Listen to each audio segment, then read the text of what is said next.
संख्या 3।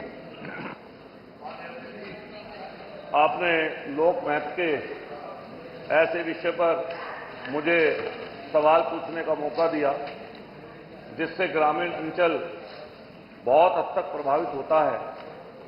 और हमारे आपके माध्यम से माननीय मंत्री जी से कहना चाहूंगा, क्योंकि माननीय मंत्री जी की भी पृष्ठभूमि ग्रामीण परिवेश की है और ये समझते हैं कि जिला पंचायतों का कितना महत्वपूर्ण स्थान ग्रामीण अंचल में वहां के लोगों पर पड़ता है। लेकिन वर्तमान समय में जो जिला पंचायत जैसी महत्वपूर्ण संस्था है, ऐसी संस्था में जो ग्रामीण क्षेत्र आता है उसमें विकास एवं राजनीतिक भागीदारी का एक महत्वपूर्ण माध्यम है। निरंतर विभिन्न कारणों से जिला पंचायत को कमजोर करने का काम सरकार कर रही है और अलग अलग तरीके से उनकी रीढ़ तोड़ने का काम ये इस समय की सरकार कर रही है।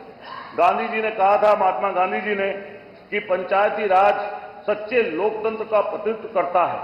और ये प्रतिनिधित्व इसलिए प्रतीत होता है मान्यवर कि जब हम ग्रामीण अंचल में जाते हैं तो चाहे जिला पंचायत क्रम से हम देखते हैं, पंचायत स्तर पर पंचायती राज में जिला पंचायत हो, क्षेत्र पंचायत हो और चाहे आपके ग्राम पंचायत हो, ये पूर्णतः ऐसी संस्थाएं हैं जिनसे ग्रामीण परिवेश के, चाहे वो राजनीतिक पृष्ठभूमि हो और चाहे वहां का विकास हो, वो बड़ी संख्या में उससे प्रभावित होता है। लेकिन जिला पंचायतों को जो कमजोर करने का काम इस समय सरकार अलग अलग माध्यमों से कर रही है।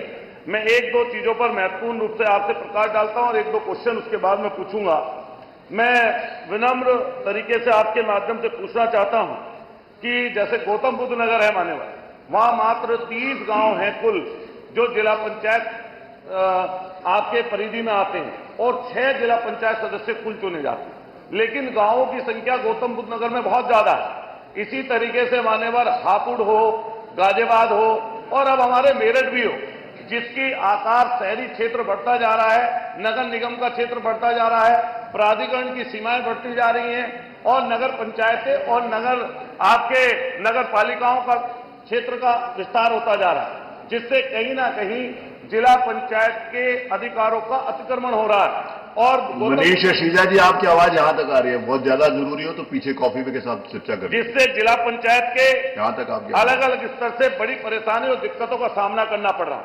मान्यवर, ये 1922 का एक्ट है कि संपत्ति कर जो 2022 में 2000 रुपये हुआ करता था, आज के समय में मान्यवर मात्र 6000 रुपये हुआ है। और ये जो एक्ट है हमारा 1963 का, 1961 का, इस एक्ट में संशोधन करने की मान्यवर बहुत आवश्यकता है। मैं माननीय मंत्री से आपके माध्यम से सवाल पूछना चाहूंगा कि क्या माननीय मंत्री जी, एक दो सवाल है मेरे। पूर्व में जिला पंचायतों को प्रदेश सरकार द्वारा पंचायती विभाग का जो बजट आवंटित होता था उसमें 30% बजट का आवंटन होता था, लेकिन आज ये घटाकर 15% कर दिया गया है। क्या माननीय मंत्री जी, जो ये धनराशि 30% पहले हुआ करती थी, क्या ये अब इसको कराने का कोई प्रावधान माननीय मंत्री जी किया जा रहा है? माननीय मंत्री जी ये भी बता दें, एक क्वेश्चन और है, विकास प्राधिकरणों के अंतर्गत नगर निगम सीमा के बाहर जो जिला पंचायत सदस्य आते हैं, जो चुनकर आते हैं, और जैसे जैसे सीमा का विस्तार हो रहा है, क्या नगर निगमों में और क्या प्राधिकरण में क्या अपने प्रस्ताव जिला पंचायत सदस्य दे सकते हैं? अगर इस तरह का कोई प्रावधान सरकार कर रही हो तो उसके बारे में भी जानकारी दे दें। इस परिप्रेक्ष्य में मुझे ये भी एक सवाल करना है कि पंचायती अधिनियम 1961 में वर्तमान परिस्थितियों में सुटेबल नहीं है। उस समय परिस्थितियां 1961 में कुछ और थी, आज की परिस्थितियां मान्यवर कुछ और हैं। क्या 1961 की जो पंचायती राज की आपकी जिला पंचायत के लिए आपने उस समय कोई नियम जो बने थे, क्या उसमें बदलने का कोई प्रावधान है? एक और मैं लास्ट 5 मिनट हो गए, एक बार 5 मिनट हो गए, एक और आपके माध्यम से मान्यवर पूछना चाहता हूं। अभी नगर निगम, आपके नगर निगम हो, नगर आपके पालिका हो, आपके ग्राम सभा हो, चाहे आपके बीडीसी का क्षेत्र हो, क्षेत्र पंचायत हो, ब्लॉक हो, इनमें सब जो कर्मचारी हैं मान्यवर, वो सब के सब राज्य स्तरीय कर्मचारी हैं। आपके जो है स्टेट गवर्नमेंट उनको पैसा देती है, लेकिन जिला पंचायत में जो कर्मचारी हैं उनका पैसा जो है आपके जिला प्रश्नकाल में भाषण ना हो ना 5 मिनट उनको भी होंगे, राज्य स्तरीय नहीं तो फिर मैं पुरस्कार आगे मिल जाएगा? पढ़ा दूंगा। हाँ, श्री फहीम इरफान।